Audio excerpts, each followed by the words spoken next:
Good afternoon. We're here today with Stephan Schwartz and Tom Campbell, both pioneers in consciousness research coming from different disciplines. It's an honor to be interviewing you both.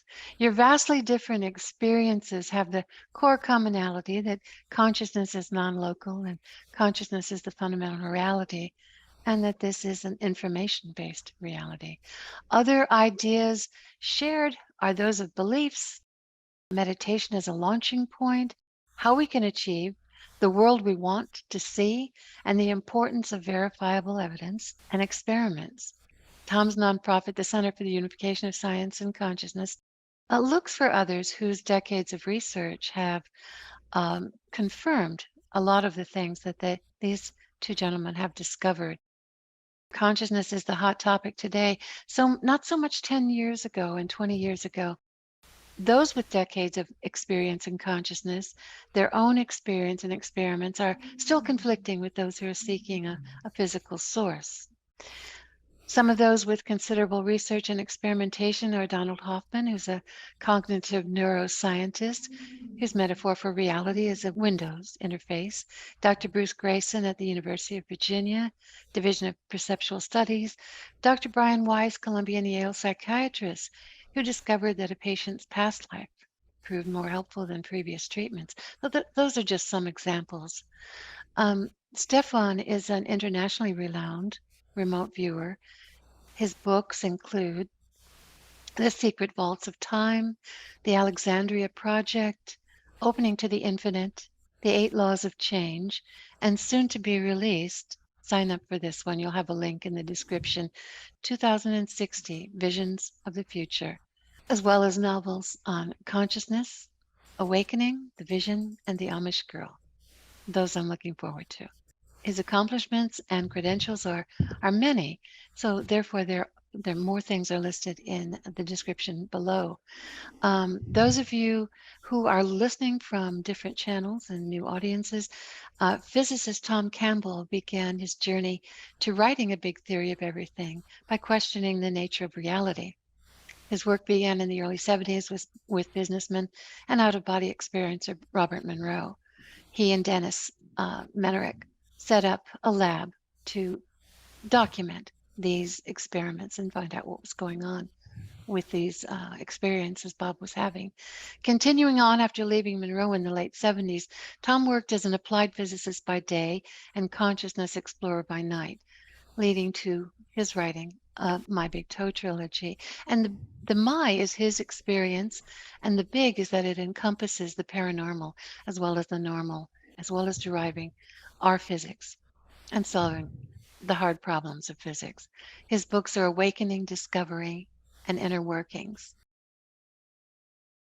Tom's trilogy began really as a book on consciousness and then derived our physics. Regarding science and consciousness, interdisciplinary connections, research, and experiments are the way forward for a more complete understanding of our world. Stephan is an interdisciplinary scholar and one of the most preeminent remote viewers of our time, specializing in archaeology and anthropology remote viewing. Welcome, Stephan, and thank you for being here. Let's start with the subject of beliefs, and on which I'd like you both to comment on. Stephan, from his paper, The Hidden Path to Creativity, I quote, "People will tell you I only care about facts. I'm a fact person, and then some fact comes along that doesn't fit their worldview, and well, I believe in facts, but not that fact." Okay, most scientists value their peer status more than they do facts. People find it very hard to give up old preconceptions. And Tom, in the same line of thought, always has said be open-minded and skeptical. Stephan, if you would comment on that particular subject, and Tom, follow up with that.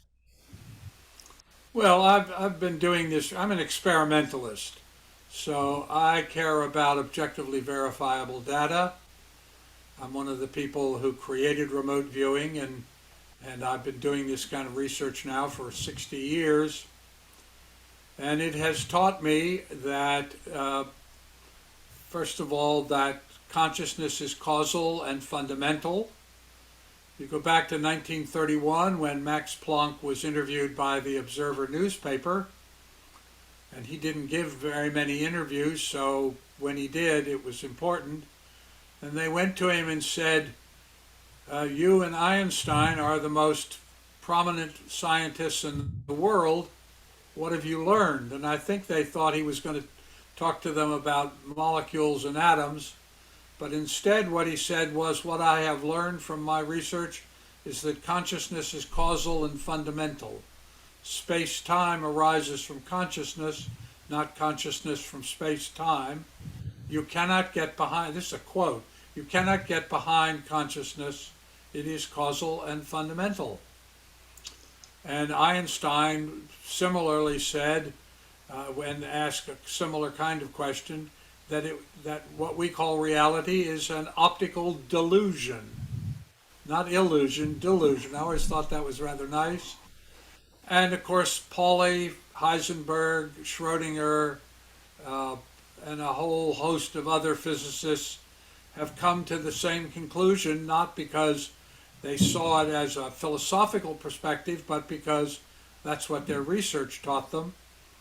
I have come away from, as I say, 6 decades of research with the pretty clear idea that what we call reality is in fact an information architecture created by intentioned consciousness, and that individuals can affect intentioned consciousness. The reason that things like meditation are so common to people who are interested in consciousness is that the key to the opening to non-local consciousness is the ability to attain and sustain intentioned focused awareness. And we know from multiple experiments that, for instance, meditators almost always do better than non-meditators in trying to do tasks which involve non-local consciousness. So it's not that it's something separate from us. We are, in fact, expressions of non-local consciousness. And once you get a little further into that, you discover the idea of the continuity of consciousness. That is, consciousness existed prior to your incarnation, during your incarnation, and it continues after your corporeal death. What religion calls the soul, I would call the eternal self. It is that aspect of the self that when one is incarnated comes across as the still small voice or intuition or altered states of consciousness. This is all this aspect of consciousness which is outside of space-time. Tom, it seems like it's right on board with what you have discovered too in your decades of research. Yes, as I, in preparing for this interview that you're having with the two of us, I looked at some of the things that Stephan has done, and Stephan and I agree 100% on everything. I didn't hear a single thing he said that I wouldn't have said amen to. That is the nature of reality, and that is the way it works. And I think it's particularly interesting and informative that we come from very different backgrounds, approaching the same subject, from different points of view, but we end up with the same answers. That tends to lend credibility to answers. When you can get to the same answer through almost any path you take, you end up with the same answers if you are, open-minded, and if you're skeptical, and if you're science-based and experiment-based, you're going to end up with the same answer. So I think that says something. The difference, one of the differences between the way we approach it is that, I had the good luck to run into Bob Monroe when I was 20-something and spent almost a decade with him, and he taught me very early how to go out of body, on demand, and how to explore that area. And we spent hours and hours together exploring that reality.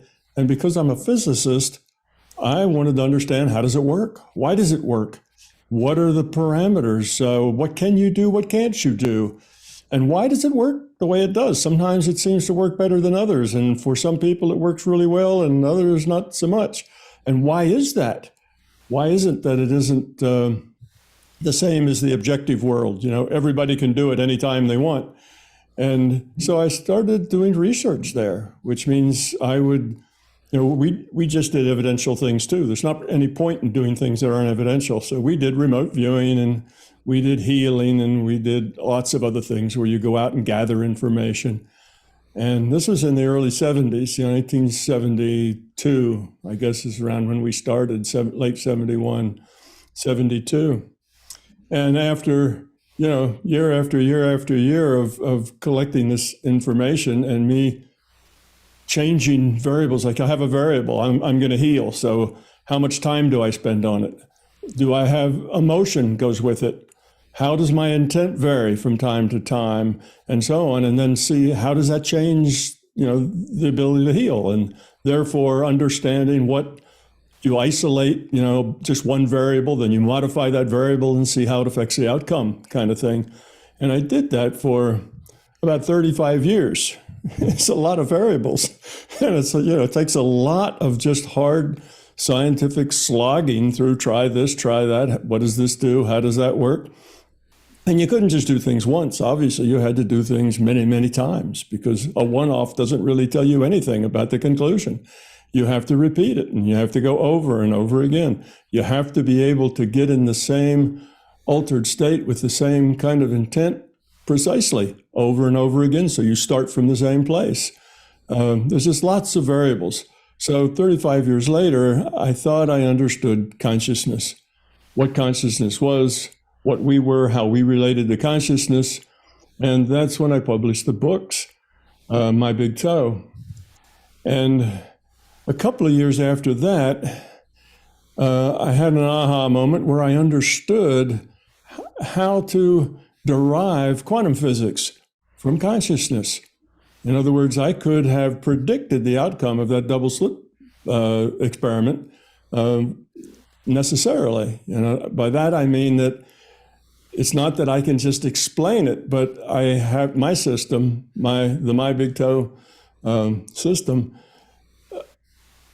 It predicts it in the sense that it's necessary. It's logically necessary that it came out the way it did. So it's not just an explanation that has lots of funny assumptions that you can explain anything you want, but it was logically necessary that the double slit comes out the way it does. It's logically necessary why the speed of light has to be a constant. And then I started looking at other things, other paradoxes in science. And I found them in biology. I found them, in neuroscience. I found them, a lot of them in physics. And I was able to resolve all of those paradoxes. Just a new one popped up to me, and a thing I saw from a gentleman also named Stephan Meyer, I believe is his last name. And he is a person who has been saying that intelligent design makes sense because Darwin actually was wrong about how the species develop. And his argument for that was very strong. He said, when you look at biology and you see all of the various chance things that take place, and you look at all those variables, the computation of probability that all of the life forms that occurred in what they call the Cambrian explosion, was in that Cambrian period, suddenly we had lots and lots of different species just popped out very quickly. And according to Stephan Meyer, the probability of that happening randomly, by just having random events, in the biology creates something a little different, and that goes on, which is what we thought was happening. Says that probability that could happen randomly in that amount of time was 10 to the minus 70. That was the probability. Well, 10 to the minus 70 is even past the point of just calling it impossible. I once calculated the probability that all the oxygen molecules in a room would all end up in one corner and everybody would suffocate. And that was only something like 10 to the minus 36. But that's also enough to be impossible. But 10 to the minus 70 is beyond impossible. So obviously something else happened there. All those life forms couldn't have come from random processes. So he says, well, some sort of intelligent design obviously occurred. And of course, my model explains exactly how that occurred and why it occurred. So those sorts of things, Rupert Sheldrake gave a little talk about the 10 dogmas of science. And one of them, he talked about how the speed of light changed several times. And it changes out in like the 8th or to 10th decimal place. Not much, but just a little tiny bit. And that it's occurred 3-4 times that we know of. And that's well within our measurement accuracy. So it's a real change. And my model derives exactly why. Not only that it did happen, but that it has to happen. The logic says that that's the way one should expect it to happen. If you go to Wikipedia and you look up double slit, you'll see a whole bunch. I think there's like 13 different ways that you can explain the double slit experiment. And none of them are really very good, but there's 13 ways, different approaches that you can take to it. And one of them is that consciousness is fundamental.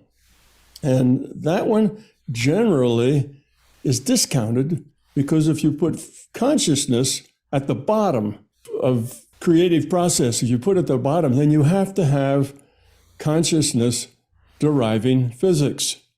Because you have physics, which derives chemistry, and physics and chemistry derive biology, and it keeps going up like that. But what is it that derives physics? Well, what's fundamental has to be at the bottom. And, well, how does consciousness derive physics? And everybody has a little laugh and says, well, that's not going to happen, that's impossible. How is consciousness ever going to derive physics? But it does.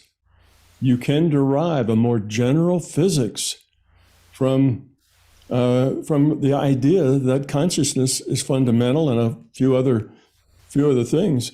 You derive fundamental physics, and you can explain what is space, what is time, what is charge. None of those things, physicists don't have any idea what they are. If you say, physicists, where does charge come from? Where does time come from? Where does space come from? They'll say they don't know. It is because it is. Well, that's not a very scientific answer. It is because it is. That's almost a religious answer.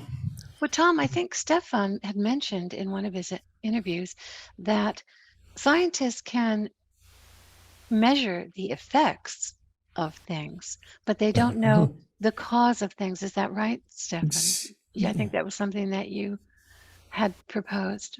Well, there are a number of things where people are able to measure something, but they can't tell you why it's happening. I mean, Tom has just laid out a whole perspective on that.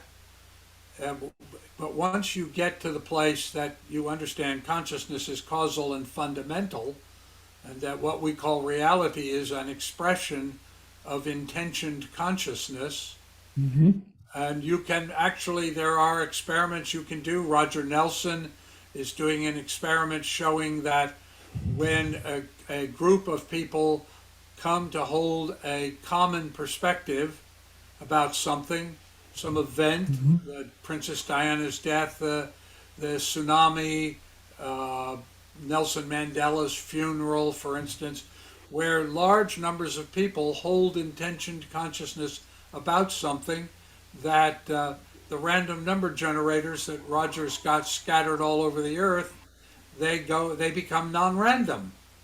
There is a slight variation in reality that is caused by that intention consciousness. And you can also see that playing out at the social level. For instance, just consider, how did gay become LGBTQ? Did the president go on television and say we're going to do this? Did Congress pass a bill that said that we're going to do this? No, it happened because individuals changed in consciousness.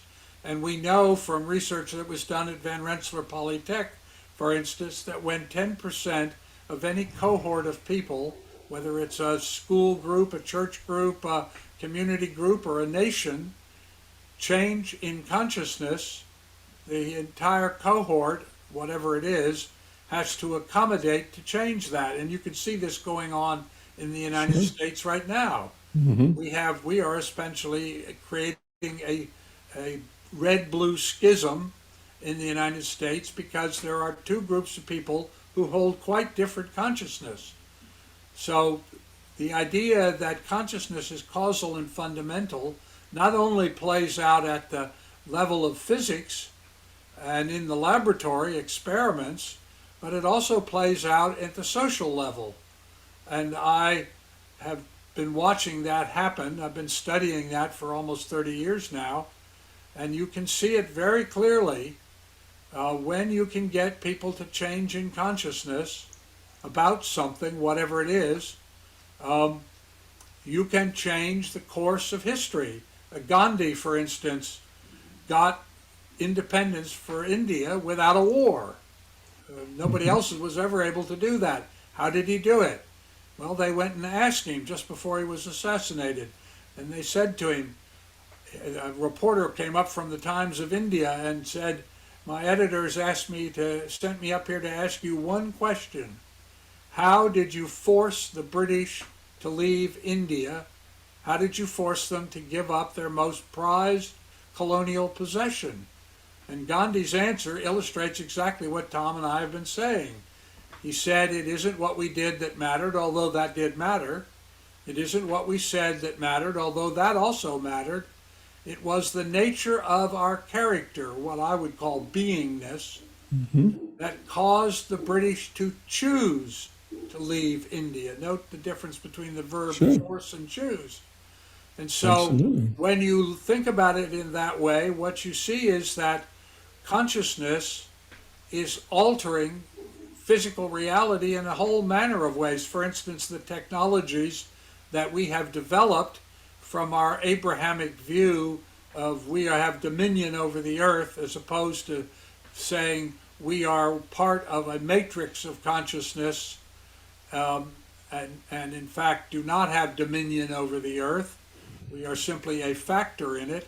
But you see that the choices that we made produced the situations that we now face. And so the reason that this research is so important is that it is telling us, how do you make the right choices? And I would argue that if the individuals who watch this podcast will commit themselves to always choose of the options that are available to them, the one, and I mean at the smallest level, the toilet paper you buy, the toothpaste you buy, the dog food you buy, everything that you do is a kind of vote for a certain kind of reality. And so if you commit yourself to always choosing that option as best you understand it, that is the most compassionate, life-affirming, and fostering of well-being, you will produce, and you can measure this objectively, you will produce the best outcome and result. That's why this research is so important. Yeah, absolutely. Yeah, I agree with all of that. And you know, since mine is a kind of a science, the MBT thing is really a science. It actually shows why those things, what's the mechanism by which those things happen. And basically our reality is created in a probability and statistical format. So think of it as a virtual reality that isn't the bottoms-up deterministic reality. It's a top-down probabilistic and statistical model. And one of the things in this model is that you can modify the probable future with your intent. So if you have an intention for something to happen, like the British to get up and go home, and if you let go of your fear, and another of the facts that come out of my model is that our purpose here is to become love. It's to let go of fear. It's to care. It's to help. It's to be part of the solution, not part of the problem. It's about other, not about self.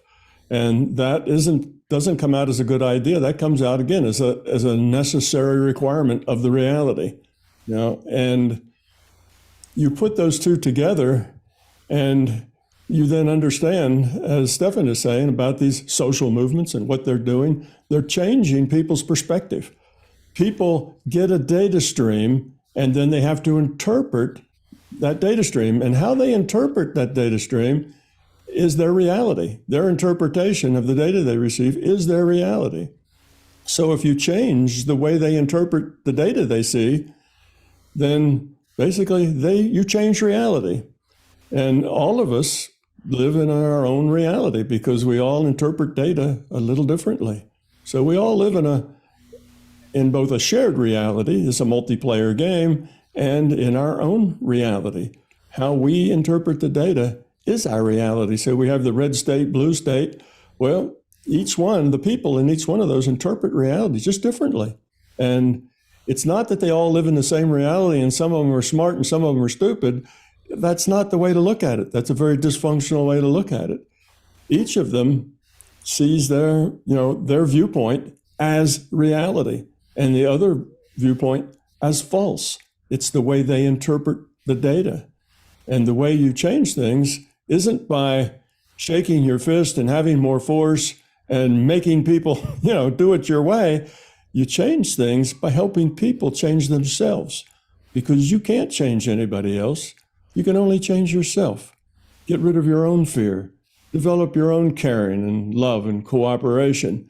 And if you do that, then you help other people. You give other people the space and the safety to do that themselves, because the positive space that you grow into is long-term sustainable. It's long-term productive. And the negative spaces, the fear-based spaces you get into are not sustainable. They self-destruct. They don't lead to someplace happy and nice where, everybody's doing well. They lead to more stress and more aggravation and more fear and more anguish and more violence. So, if we think of that as the carrot and the stick, well, eventually, we should move toward the carrot and away from the stick. And I would say that, yes, we will get there. We will get to a world that is much kinder and gentler, but how long that takes us to learn these lessons and grow up and try to become love and see that is our purpose. That's our point for being here, is to get rid of our fear and to become caring and considerate and sharing. That is, and in my model, of course, that's in scientific terms, that's reducing entropy. Consciousness is an information system. Information systems reduce entropy by more order. Well, you get more order through caring and sharing and being nice to each other. You get disorder through being self-centered, all about me, and that sort of thing. So it's just a matter of entropy reduction. And we talk about things like remote viewing, and my model says how remote viewing works and why it works that way. What's the mechanism that allows it? And it, again, it's necessary. The system says that not only remote viewing can exist, but it does, it must exist. It's just part of the nature of consciousness, nature of reality. Well, Tom, that brings up a question that I noticed that Stephan had commented on in one of the interviews he did. He had a question: when a person gives you remote viewing data about an event in the future, are they giving you a fixed future, or are they describing the highest probability at the moment? Since your theory, did you resolve that? I can do that just very simply, and the answer is it's probability. It gives you there's many possibilities that we can get to in the future. The future is not deterministic. We have free will.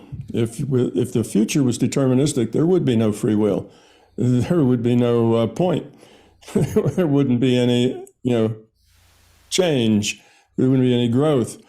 All of those things are determined on us actually making real choices, free will choices. So our reality is built such that we have a probability database called future probability database that is all the possibilities of the things that could happen and the probability that they would. And in order for the rendering engine to create this virtual reality, it has to create that database. It needs that database in order to render the reality. And that database is available, and one can peruse that with their intent. Remote viewing is simply collecting data out of that database. And of course, if you have that database, as time goes on, you also then have everything that could have happened and the probability that it would have a past database as well. So you can remote view future, you can remote view past. The past is a record of things that could have happened and did happen. And the probable future is a set of probabilities that what might happen. And those probabilities change all the time. That's how you can heal with your mind. Your intention modifies those probabilities. So when you want to heal somebody, then you modify the probabilities that the future will bring healthy body rather than a damaged body. And that happens. And that's also what happened in the Cambrian explosion. That's when that happened, because the entities involved don't have to wait for random mutations. Those mutations are affected by the intent of those pieces of consciousness. So things don't have to happen randomly. Our intention modifies that future probability and makes what we intend more likely to happen. That's the power of positive thinking. Stephan, what are your thoughts on Tom's answer to a question that you were pondering about probability and remote viewing? Well, I'm trying, as it happens, I'm doing an experiment to try to answer that question. Good. Because we know that remote viewers can go back into the past thousands of years. Mm-hmm. All the archaeological research, we found Cleopatra's Palace, Mark Antony's Palace, the Pompeii Pillar, the Lighthouse of Pharos, Christopher Columbus's Caravel, and the Brig Leander. I mean, just on these experiments that I did. So clearly, time does not matter in remote viewing. It is an informational enricher, but it is not a limitation. We also know that you can do remote viewing. You could remote view the teacup hidden in a closet in the next room, or you could remote view something that was happening on another planet. The problem in those kind of things is, can you get the objectively verifiable information? But there was a series of experiments done that Ingo Swann and Harold Sherman did, in which they remote viewed Mercury, Mars, and Venus before the space probes got there, and the space probes confirmed everything that they said. So is it possible that you can look at something at a great distance or something that's close? None of that matters. Now, the big question for me, and I'm not quite as certain as Tom seems to be, is when someone does a remote viewing of the future, are they looking at a future, the determined future that does in fact occur, or are they looking at the highest probability at the moment that the question is being asked? And I don't know the answer to that, but I did between 1978 and 1991, I got 4,000 people to remote view the same date and day in the year 2050. And now, but in 2018, I started getting people to look at the same date in the year 2060. And I am now in the process of going through 10,000 pages of data in order to determine what the difference is between what the 2060s saw and what the 2050s saw, because that will tell us, can you alter the future? I mean, of course, the future is going to be altered by free will choices that are made, but when remote viewing is done about the far future, do they go forward in time in the database that Tom is describing, with which, by the way, I agree? This is all kind of like doing a Google search. You're going into an information database, but the question that I don't know the answer to is, are you leaping forward through all the free will choices to describe that far distant future? Or are you describing the highest probability of a particular thing occurring at the moment the question is asked? So when I get through looking at the 2050 data and the 2060 data, I may be able to answer that question. Good. From my point of view, the two big mystery questions for which we don't have answers, or at least I'm not aware of the answer, is what is information and what is consciousness? Yeah. Well, I have Because both of them. when you describe that something, we know from the reincarnation research of Ian Stevenson and Erlander Helson and now Jim Tucker, we know, for instance, that what comes across from one incarnation to the next is information, because people are born with birthmarks or scar tissue of events that occurred in a previous life. So what's coming across is not that you're going to come across, but that this eternal self will manifest another personality, but that personality will be shaped, apparently, based on the experimental data, not only by its genetics, its socioeconomic background, its race, but also by specific structures in the body that result from occurrences in previous lives. So once you begin to think about the world in that way, you realize that we have a responsibility, as Tom was saying, to support those things which foster well-being, because when we don't support them, we set in motion probabilities which will affect the future in ways which may be negative. Sure. Well, yeah, I do have kind of answers for those questions, but I would say that my model is just a model. I'm a physicist, and physicists don't make laws anymore like Newton's laws. We realized that was not a good idea because they're likely to be wrong, because we may think we know everything, but we really don't. And there's a lot of time for new information to come in after us. So we just have theories and we have models. And mine is a model. And a model is only as good as its ability to explain things that we know, explain the facts that are already known, and can predict new facts that we'll find out one day. If a model's good at that, then it's a good model. And we don't, I would not say, that my model is the model. That would be silly. It's a model.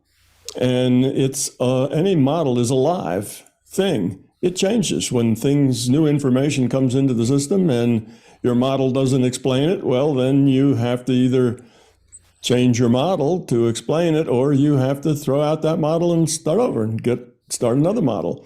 That's how science progresses, So this is a model. And my model so far has been pretty good at explaining things. And it would say definitely that what you're getting is a probable future. And if you had an intention, because there's all the things that could possibly happen there, if you had an intention, which most people do when they're going into the future, is that they want the most probable. But if you have that as part of your intention, you will certainly get that. If you don't, you typically get that as a default value, that the system just figures that's really what you're asking.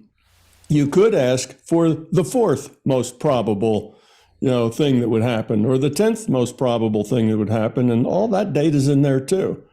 So it's lots and lots of data. Default is the most probable thing at this time, at this moment, and things change. So there are some things that you can predict very closely that are fairly far out.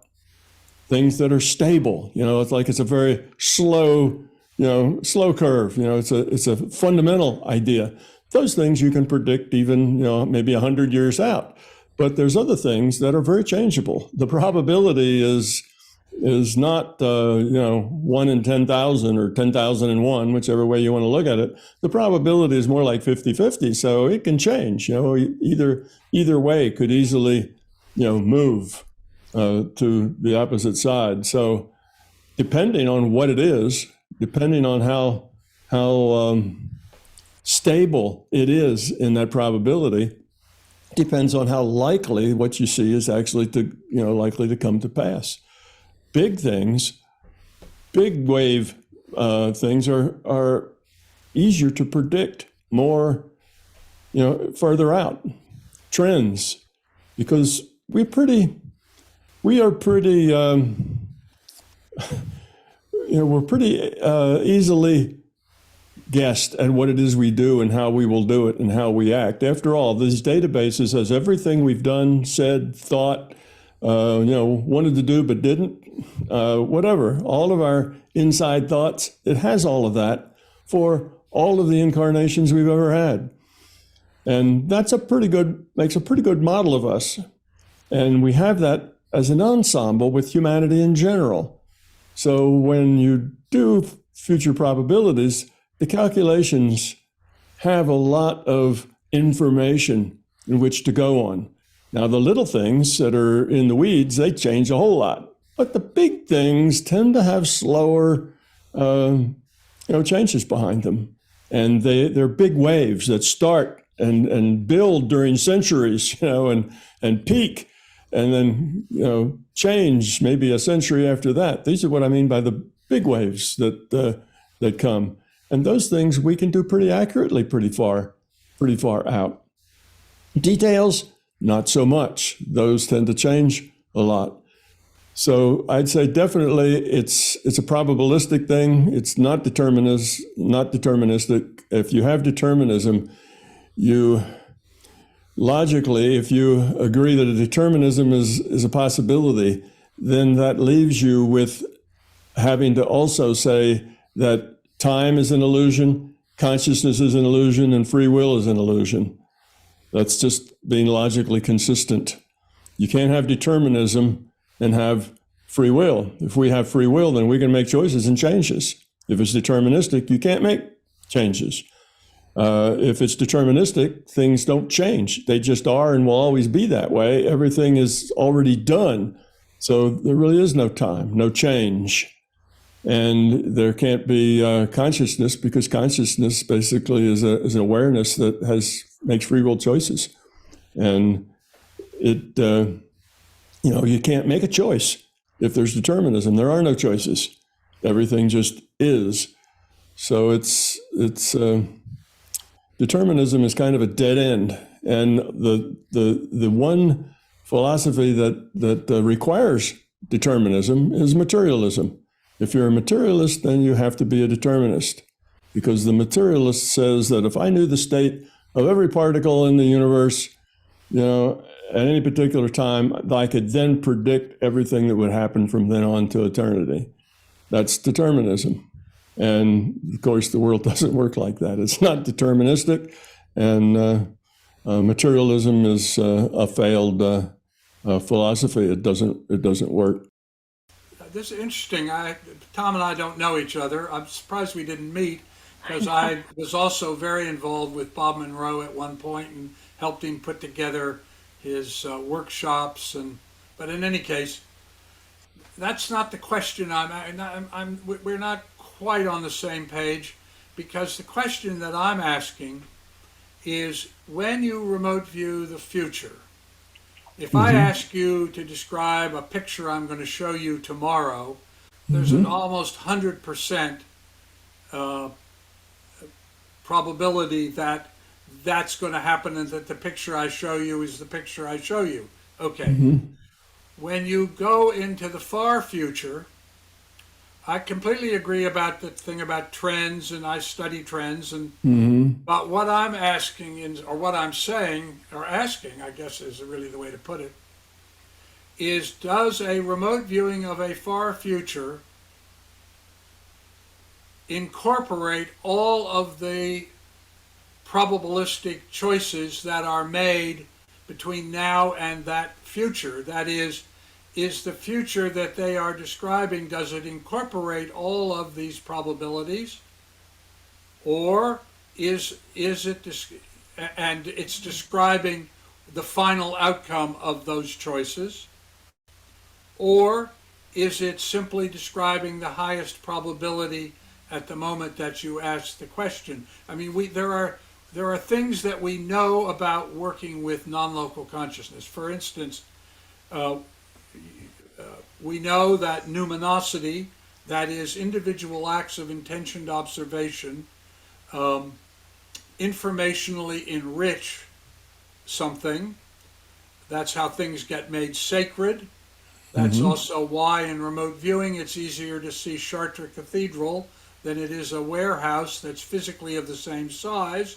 Why? Because Chartres Cathedral, from the moment it was conceived, was a focus of highly emotional intentioned consciousness and has been viewed by millions of people across the centuries, and therefore it's much more informationally enriched, whereas a warehouse, although physically of the same size, nobody pays any attention to warehouses. Right. So it's less numinous. That's one. The second is entropic process, which Tom had mentioned.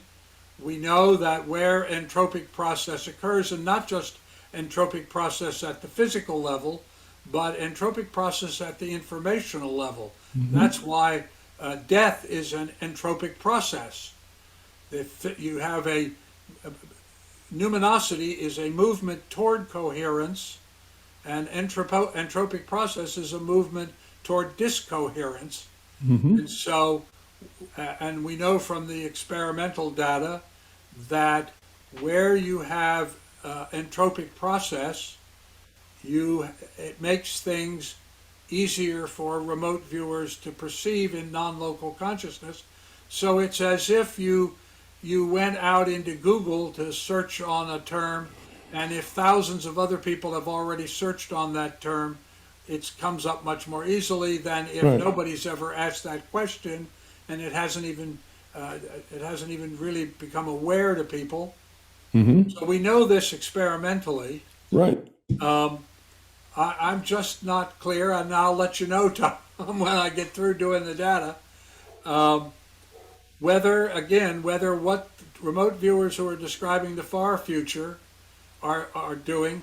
For instance, I give you an example, because you talk about trends and things developing, and major trends they're much slower, they change much more slowly.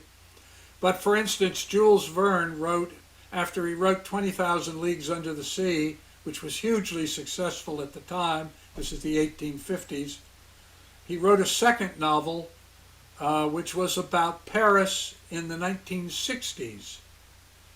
And in it he says, corporations manage most of the economy, didn't exist in the 1850s. That women are part of the workforce, didn't exist in the 1850s. That horse-drawn conveyance no longer exists, that people move in internal combustion engines.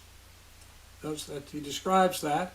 And then my particular favorite, he says, this is in the 60s, businesses transmit their information using facsimile machines, literally facsimile machines, and that Paris is defined by a great tower that has become its symbol. The Eiffel Tower did not yet exist.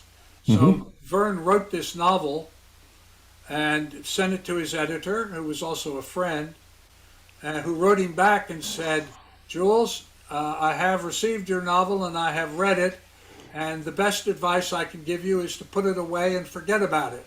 It's totally preposterous. Nobody would believe it. And it will just damage your reputation. And so he did exactly that. And then in the early 90s, an heir to one of Jules Verne's properties, a farm, went up to see what he had inherited. And under a table in a barn, he found a safe. And he said to the tenant farmer who took care of the place, "What's in the safe?" And the farmer said, "Well, I have no idea." It's been there for years. I never opened it. My father never opened it.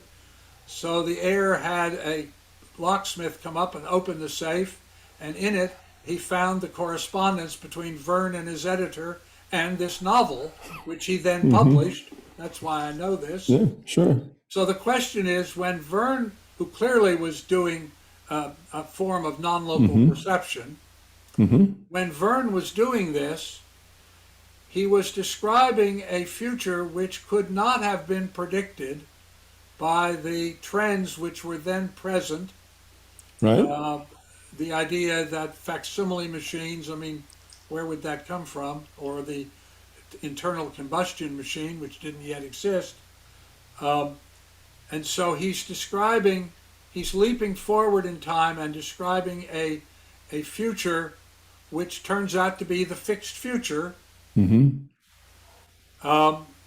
so is that describing, are the remote viewers going forward in time to see that fixed future as it will manifest, or are they describing, as we've been discussing, a probabilistic future that may or may not actually occur, or be the choice that comes out?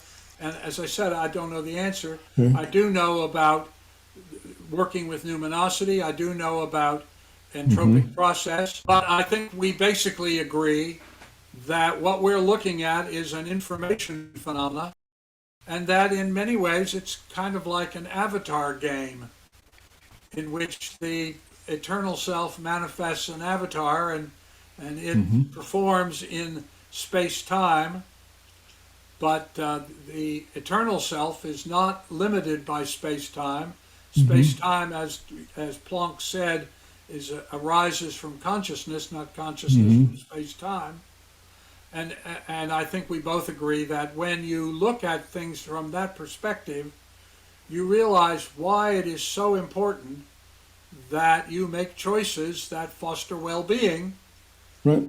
because that sets in motion trends which produce outcomes which are most harmonious with the larger unity of consciousness.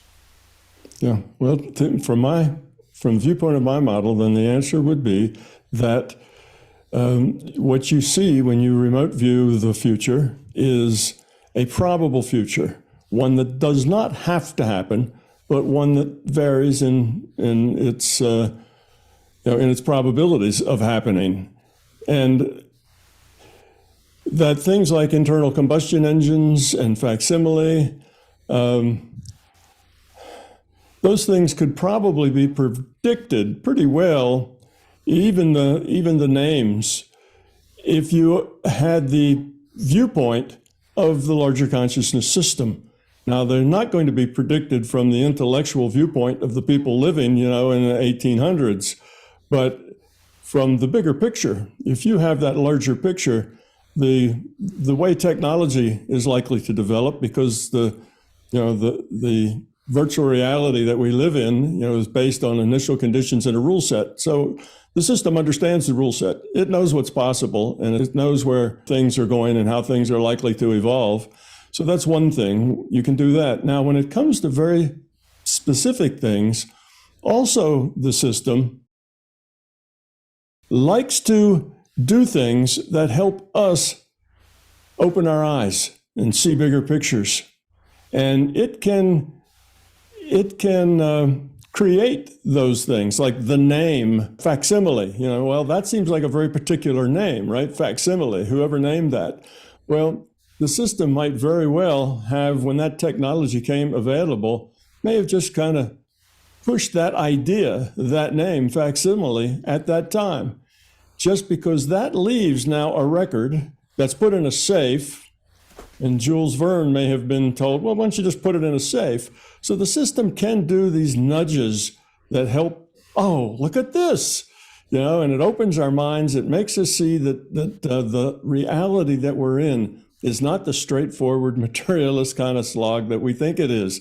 It's got a bigger dimensions to it. There's more to it. It makes people think. It opens people's minds. And it will do things like that from time to time. A lady will pick up the phone 10 days after her mother dies, and it'll be her mother on the line, and the mom will say, hi, Susie, I just wanted to let you know everything's fine and I'm okay. And of course, Susie hangs up the phone because she's so startled, she doesn't know what to do. And those kinds of things happen to lots of people, actually. It's not just a few. So the system does work in the background where it can't be detected, where there's always plausible deniability that anything paranormal ever happened, to create situations that help open people's minds. So that's always an effect. That's always something that is there.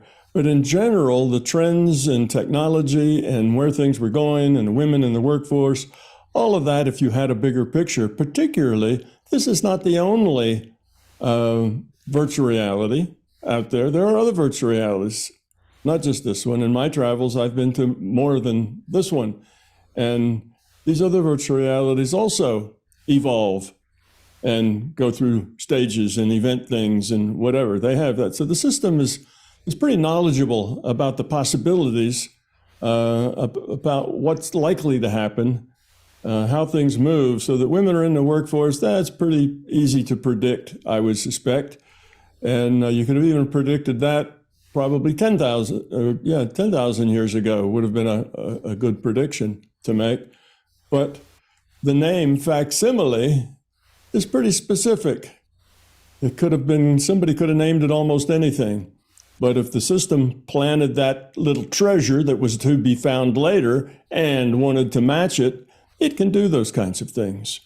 One of the things it does to help us wake up, things that happen to us individually and as a group, to help us see that there is a bigger picture, to get us, our mind pried open a little bit. And that may indeed been one of those things that was like that. Every once in a while you'll have a little boy show up and 5 or 6 years old. He's telling you about, he was an airplane pilot and he flew in this kind of airplane with this model, and he got shot down over this place at that time, and his name then it was, and tells the name, and you can go back, and there was a guy by that name that flew that plane in the mission over that city that did get shot down.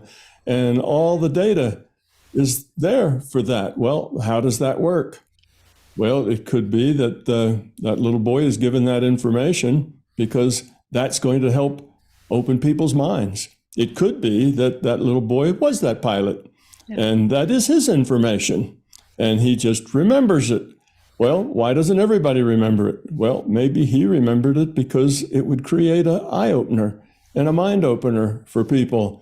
That was Jim Tucker's work at University of Virginia, right. The child with the pilot.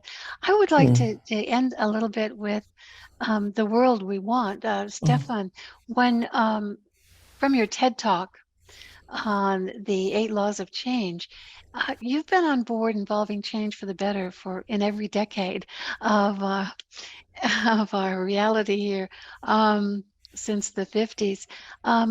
You have said the world we want needs to be based on well-being, not profit. Culture is the result of individual choices based on individual consciousness.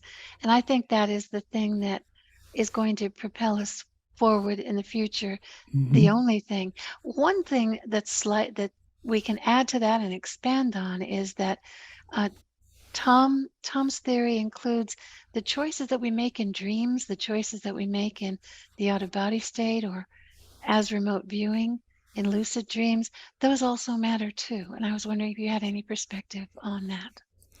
Well, everything which results in a conscious choice in whatever domain that occurs is functional and makes a difference. Absolutely. So, I mean, if you look, for instance, at the relationship, and I've published a number of papers on this, at the relationship between creativity, spiritual epiphany, and non-local tasks like remote viewing, what you discover is that they all share certain commonalities. I mean, for instance, creativity, Einstein says the theory of relativity came to him as he was out one afternoon canoeing after he had been ill, and he suddenly saw it. Poincaré says he had a vision as he stepped across the street, which created his mathematics. Descartes says in Germany in 1619, he had three dreams, which were what we would call precognitive dreams, which allowed him to develop his mathematics. I was walking across the campus with Jonas Salk once, and I asked him where the idea for the vaccine came from, and he said, I saw it in a dream. Mm-hmm. And so you see this creative breakthroughs occur because people have non-local consciousness experiences. Mm-hmm. And when you talk to people who have spiritual epiphanies or who become notable historically for being spiritual leaders, they will describe for you their non-local consciousness experiences. And in fact, if you look at all of the major religions of the world, you will discover that they all begin because one individual has a non-local consciousness experience. Jesus gets baptized by John. He goes into the desert to meditate, and he awakens. The Buddha goes up to an ashram to see a teacher who teaches him to meditate, and he awakens. Muhammad goes into the sacred cave of Hira, and he has a non-local consciousness experience and awakens. So no matter what you look at, even Joseph Smith, whatever you think of that, says he went into a sacred grove and he had a non-local consciousness experience and awakened. So all of these religions, which from my point of view are empirical observational sciences, because if you strip away the dogmas and you just look at what they do and how they do it, you discover that they all do the same thing because all of them are designed to lead you, some of the members of the community, to have a non-local consciousness experience, whether it's talking in tongues or prophesying or healing or whatever. There is the sacred place where you go and you gather at that sacred place. And why does that matter? Because, as we have been discussing, it makes that place more numinous in the informational domain. And you chant and drum or dance or sing together. Why does that matter? Because the neuroscience, for instance, Andy Newberg's stuff, shows that when people do that together, that there is brain entraining. Everybody's brain links up. And then you make a statement of common intention. If you're a Christian, the Nicene Creed. And there is a period of time in the service in which some of the individuals, maybe, not always, and not everyone, has a non-local consciousness experience. And that's true whether it's a Christian fundamentalist service or a voodoo manifestation. So we see that there is always within human cultures this drive, because at some deep level there is a recognition that we are beings of consciousness ultimately, and that what the function of these religions is, or religions are, is to allow people to experience that aspect of the self. And again, that's why meditation is so common, why they teach it in martial art dojos in Japan or temples in Tibet or monasteries or ashrams or whatever, because humanity has learned over the centuries that when you can attain and sustain intention-focused awareness, you get insights because you open to this non-local part of the self, which is normally overcome by the stimulus of the neuroanatomy. You know, it's cold, it's hot, it's quiet, it's noisy, there's a good smell, there's a bad smell, all that stuff that we process, which overpowers what in religion they think of as the still small voice. And what Tom and I think would say was the non-local aspect of consciousness. And when we awaken to that, we make different choices. And so, yes, I think that the the bias of the system is to create harmony and to create a recognition that all consciousness is interdependent and interconnected. And so what this research that we are doing about and why we are doing it at this particular time in history is that we now stand as a species at a crossroads. Our technologies are either going to continue in their materialistic way and they're going to destroy us, or we're going to awaken to the fact that we are part of a matrix of consciousness, and we're going to start developing technologies which support that and make it healthier. That is a beautiful way to end this interview. If you had a few words to say, each of you, how would you close this? I would say to everybody who is listening to this podcast, you are the agent of change.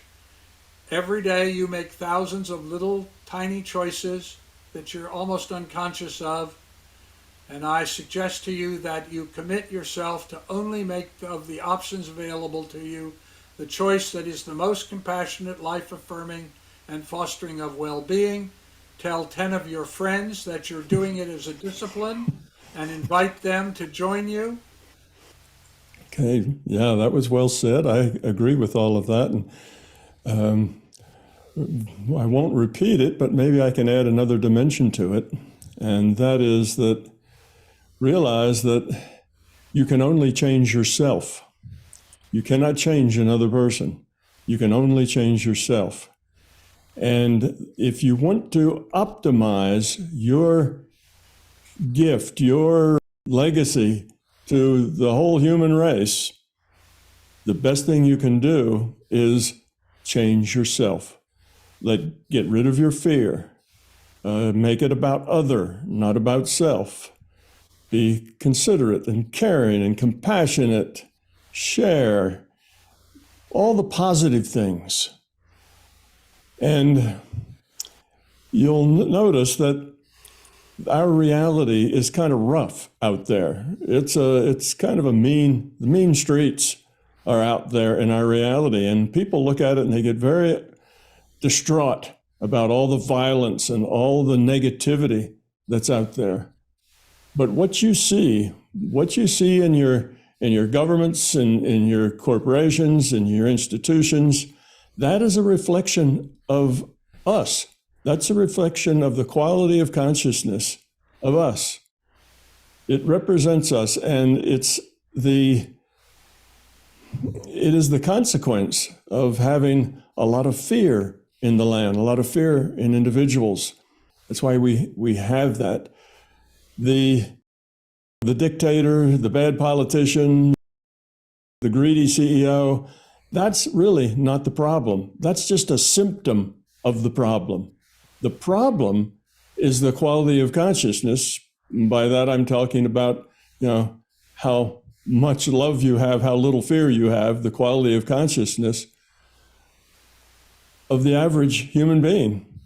So all the nastiness we see in the world is a reflection of the quality consciousness that we have. And since you can't change anybody but yourself, then the best way to save the world and yourself is to get rid of your fear. And people say, well, how do I know I have fear? What fear? Anytime your emotions and feelings are negative, that means things like anger, stress, feeling left out or abused or whatever, all of those things that are negative. Whenever you feel things that are negative, look for a fear. There's a good probability that there is a fear behind that feeling. And instead of pointing to somebody else and say, well, I'm angry because Joe said, and we blame somebody else, take the responsibility. You're angry because you choose to be angry. And you need to fix that. Every negative feeling you have is a problem. And if you get rid of that negativity and become a lower entropy consciousness or a being that's more loving, then you won't be angry. your life will be full of joy, and it will be full of peace, and you will find value in everything. Even the people that you disagree with, you'll find value in them as well. So I agree just what Stephan said. I've said the same thing, but just a little differently and a little, from a little different angle. And that is that we are the problem, we humanity, and we also are the solution to that problem. We have to grow up. We have to not be so self-centered. And as we do that, those CEOs and politicians and so on, they will get kinder and gentler as we get kinder and gentler, because they're just a reflection of us. All of that is symptomatic, and that will go away all by itself as soon as we improve the quality of our consciousness as a species. And that only happens one person at a time. And your contribution to that is to get rid of your own fear and stress and anxiety and negativity and become a low entropy consciousness. Thank you, Tom. And thank you, Stephan. Great words. And think about those choices and make good ones. It's a pleasure to have been here with both of you and to bring you together with these common things that are destined to make a better world if they're implemented well. Thank you so much. INMBT Events hope you liked this video. We now have well over 1,000 hours of free video on this user-friendly, ad-free YouTube channel. Though these videos are free to our viewers, they represent many thousands of hours in production and editing, and many thousands of dollars invested in video and audio equipment, along with the required computers and software to store and process the raw video into finished products. So far, all of this content has been funded directly out of our own pockets. Be assured, we will always continue to do what we can. It's our life, our purpose, a labor of love that we will continue to pursue as best we can. However, those pockets are not as deep as they used to be. Thus, we are now seeking to augment our resources with support from our viewers. If you find something of significant value in our videos, please consider supporting their production through our newly created Patreon account or through a one-time donation. The links are in the description below. Thank you.